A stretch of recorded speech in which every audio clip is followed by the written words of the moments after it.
Stewardship.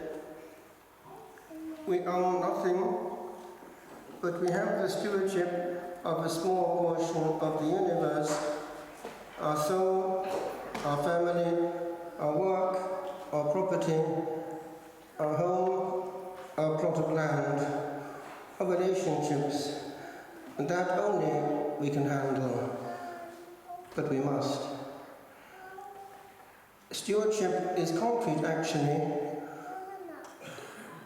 If one finds that one's money is disappearing rather quickly and beyond measure, there is bad stewardship. It can happen. But I want to zoom into a specific area of our stewardship.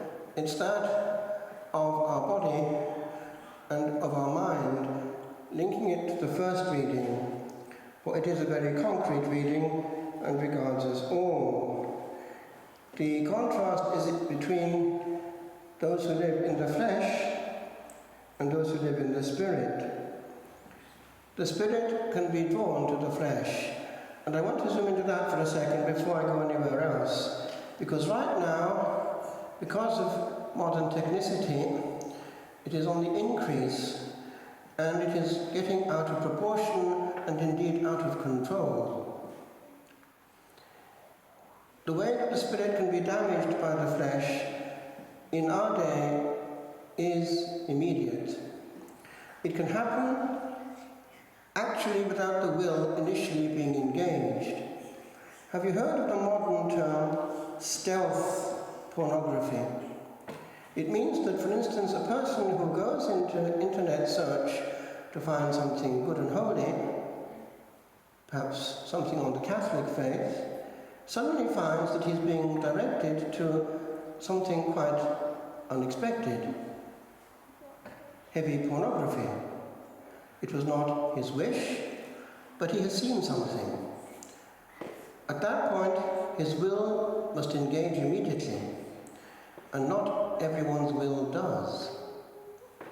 And the disaster which follows can infest that person's spirit forever. For the spirit dwells on the imagination, and the devil loves to play with the imagination. The story is told in the Desert Fathers of a young monk who was plagued by the demon of impurity. An elder monk was passing by and saw this poor young monk struggling with 40 terrible demons. He was also shown the good angel, the guardian angel of the poor young monk, fighting with him and providing for him the means and the grace to overcome. But he was coming across a problem. It was that the young monk was secretly taking delight in what he was being shown on the level of the imagination, and he was getting into bondage. Now that bondage is out there massively in the civilized world right now. It's only a few years that has come into this extent. And I can tell you, from my experience from listening to people in recent times, it is popping up in the most unexpected places, not excluding good Christian marriages. It's there, and the wife suddenly realizes it's there. And when it's there, patterns of behavior come in. We're playing with demons, and we're playing with fire. Now, in general, there is more to it than that. Modern technicity is also leading to another kind of bondage, which is more subtle because less obvious. It's the fact, I mentioned the question of internet, that people start with a good and holy research on some article which they need. And of course that is permissible, because right now the internet is the equivalent of a massive library, and we use the information that's out there to get facts. But those who are now playing with this new toy, like new children, not yet able to handle it, find this happening down the line.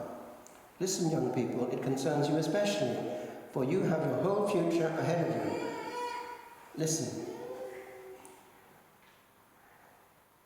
There is a new congregation in the States the Canons Regular of the Holy Cross, who have modern constitutions.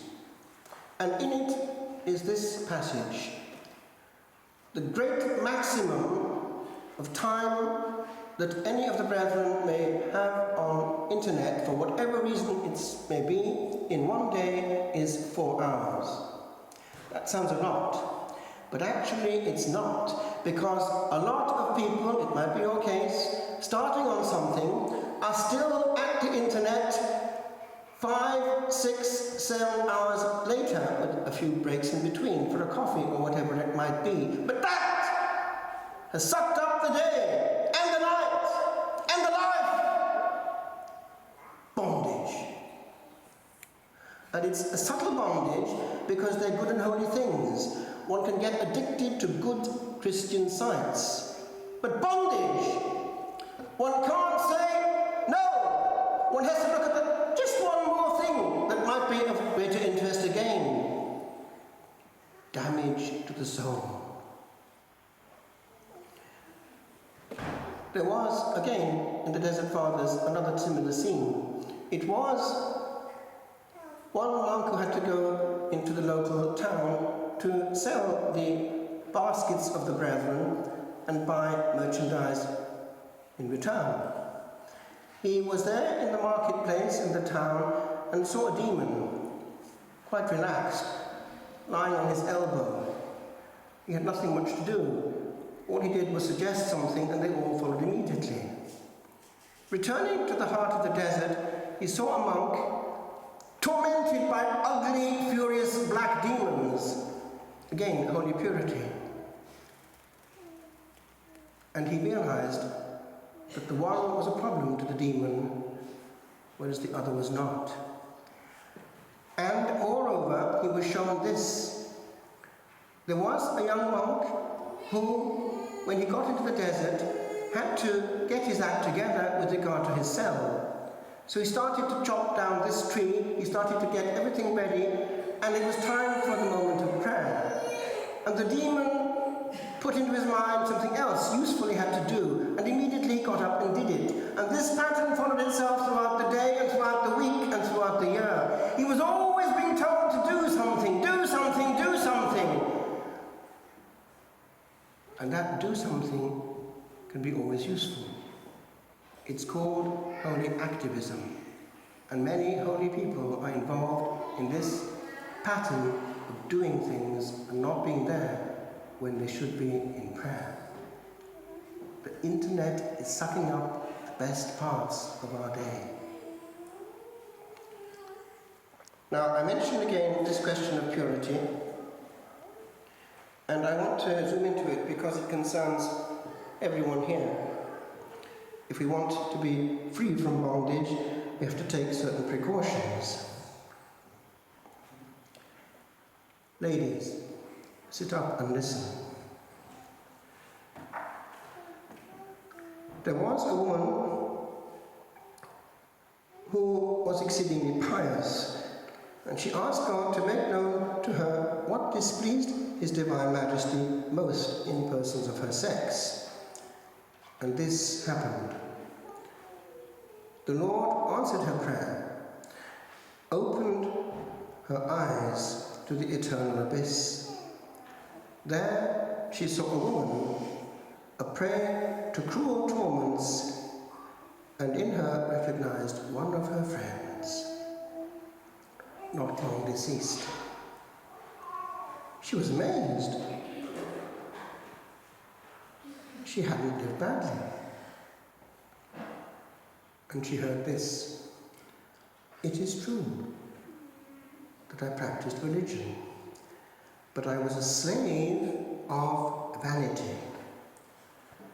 Ruled by the passion to please, I was not afraid to adopt indecent fashions to attract attention, and I kindled the fire of impurity in more than one heart. If Christian women knew how much immodesty in dress displeases God, to look at an impure image on the internet is that sin, by the way. At the same moment, this unhappy soul was pierced by 2 fiery lances and plunged into you know where.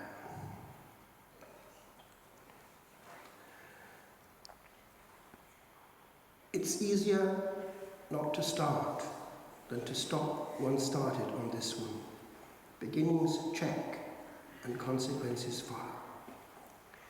I've heard this actually in the question of religious vocations, male and female. It's far easier when one hasn't got baggage. People coming into monasteries, seminaries and convents now have baggage they never had before, and it pops up and wreaks havoc.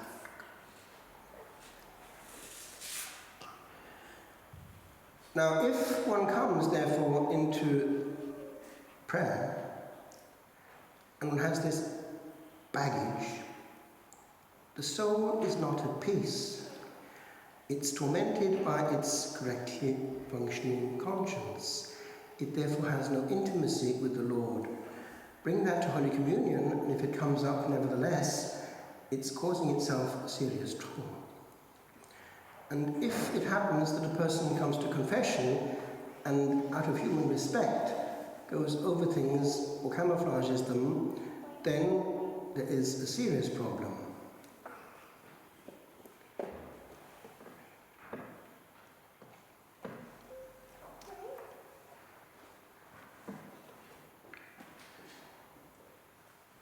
There was a priest who had heard the confession of a young man,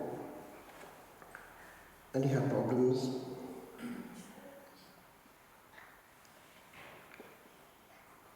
And he went back to him the following day because he wasn't well, but he had heard his confession before. However,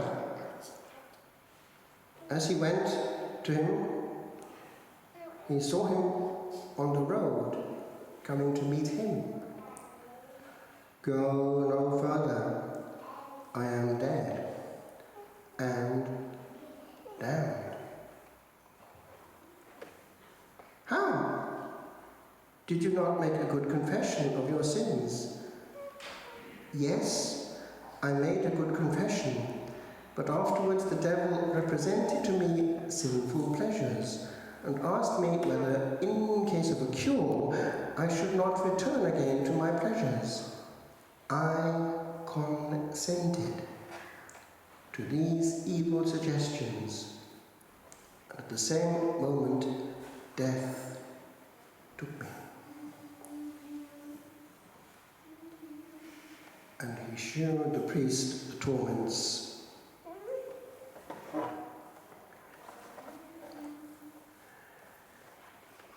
Now, if one multiplies that by the life of the church right now, at least in Ireland, one sees there's a serious illness.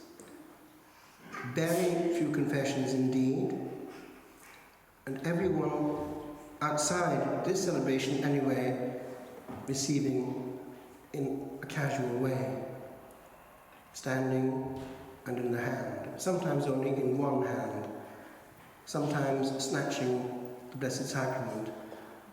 It's not edifying what's out there, my friends. It's actually a tragedy, and not intended by the Council Fathers. Something else has come in. So externally, it's but the tip of the iceberg. Are souls now actually receiving the Lord at all in a state of grace or even of faith? Go into the average parish church now. When you go in, you'll hear a great buzz of talk, and after the blessing, an explosion of the same. And the Blessed Sacrament is all around. It's a form, yes, of insult to the King of Kings, that man has become more important than God in his own house. To avoid hell, it is necessary to avoid the road to it and to destroy the cause of damnation, sin, under all its forms. Beware, the internet is a big one. Men permit themselves to be allured to their ruin by different bonds chains of iniquity. They're all different, but they're bonds.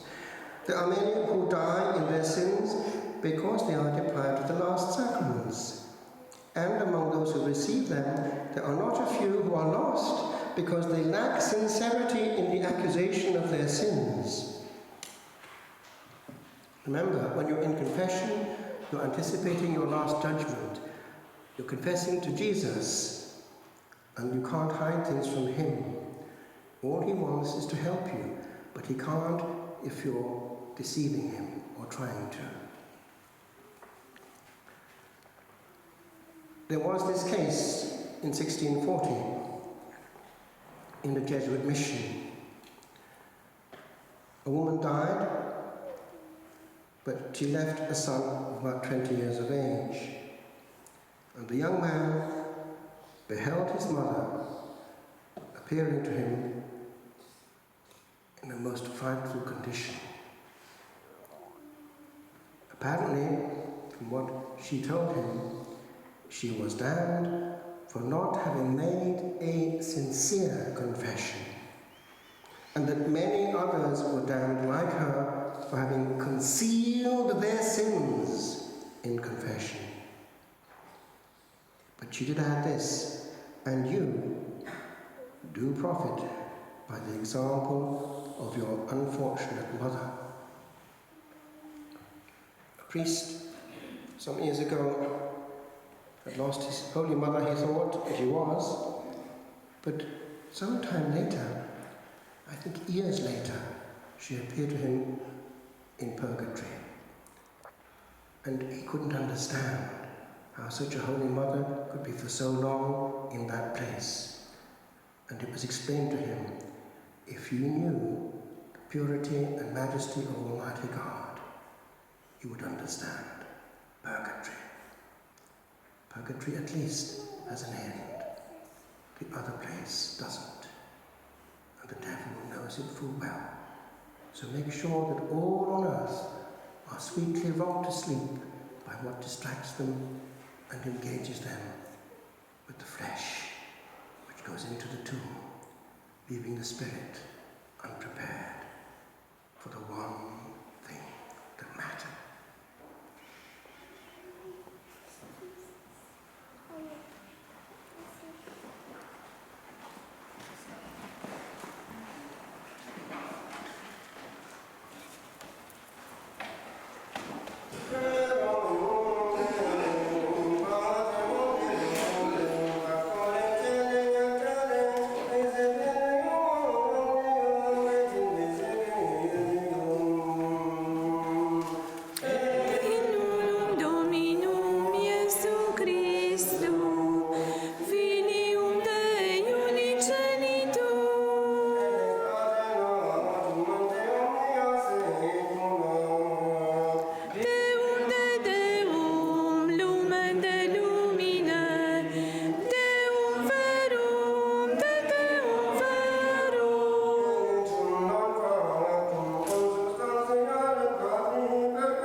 Ed asce